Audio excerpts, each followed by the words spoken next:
let me show you my controller settings for Gears Reloaded using the Dualsense Edge wireless controller that will make you almost play like a pro.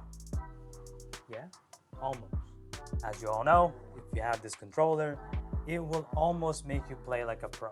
But you need the right controller setting simply because this is the first time Gears of War has ever been on PS5, and this controller is very special, unlike the Elite 2 controller. So let me show you and let's dive in.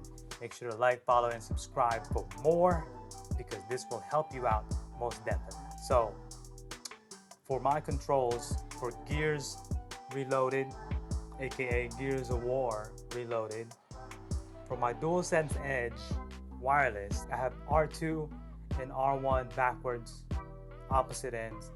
So my R1 is my R2, same thing on the other side.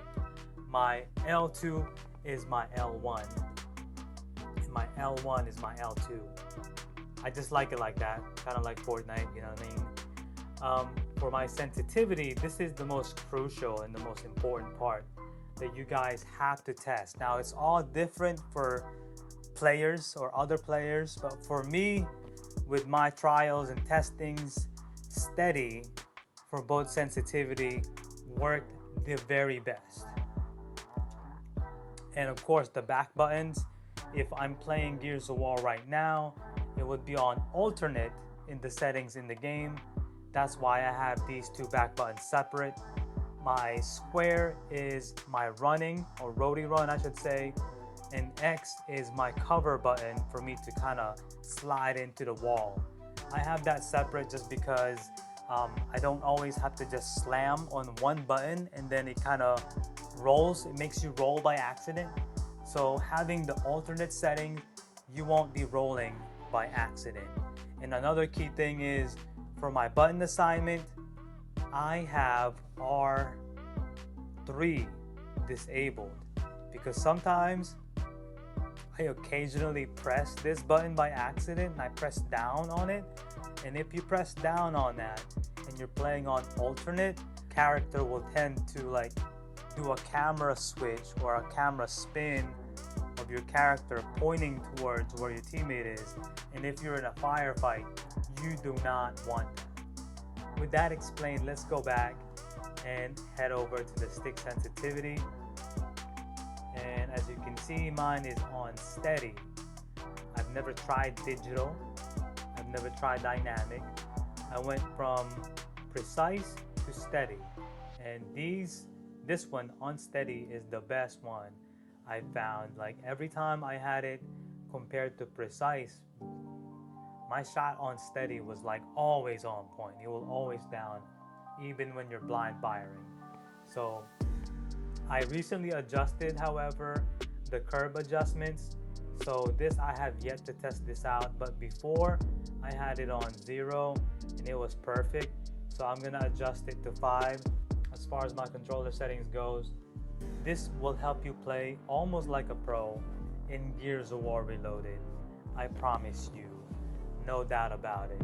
So let me know in the comments down below what you think of these controller settings. We can go into trigger dead zones. Look, pretty much well adjusted. That's my setting, 0 to 100. Vibration, trigger sensitivity, I didn't really mess with that.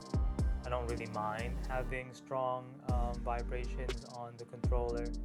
But like I mentioned, make sure, this all depends on the player. But for me, switching over R1 as my R2 and L2 as my L1, that was the best thing ever. But the main focus here is to have your roadie run and your to cover or slide separate. I think that's gonna really help you out, because if you don't have these two separate, you're gonna have accidental rolls. These two buttons were separated, you won't have accidental rolls like that. You know what I mean? But again, it's gonna come down to your muscle memory. But for me, it works really well that I have my roadie run on my right and my to cover or slide to the left. But the main thing you want to focus on is these two buttons being separate. Your sensitivity curve on steady, +5. Let me know what plus number works for you. But for me, this works the very best for my Gears of War Reloaded controller setting for the Dualsense Edge wireless controller, only on PS5.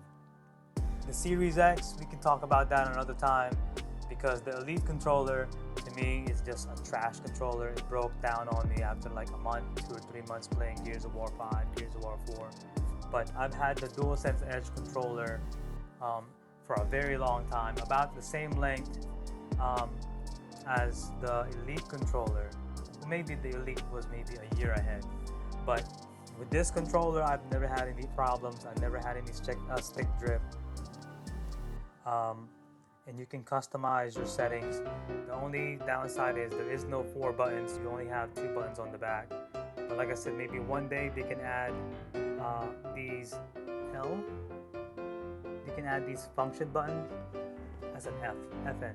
They can add these function buttons as your add-on and make it 4 buttons on the back. And that would be a really, really neat design.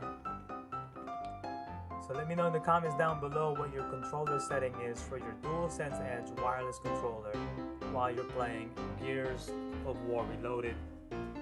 Again, if you enjoyed this video and somehow this video helped you out, make sure to like, share it, comment down below. God bless every single one of you. Make sure to like, follow, and subscribe for more. Look up, pray, God is glorious each and every day. Again, this is your host, Prince Exile. If this helped you, make sure to like. If you want to share it, please share it to somebody that does not know the best controller settings for Gears of War Reloaded, because this right here will definitely help you out. It will make you play almost like a pro. I guarantee you. God bless every single one of you. Peace. Peace to the middle. Peace, baby.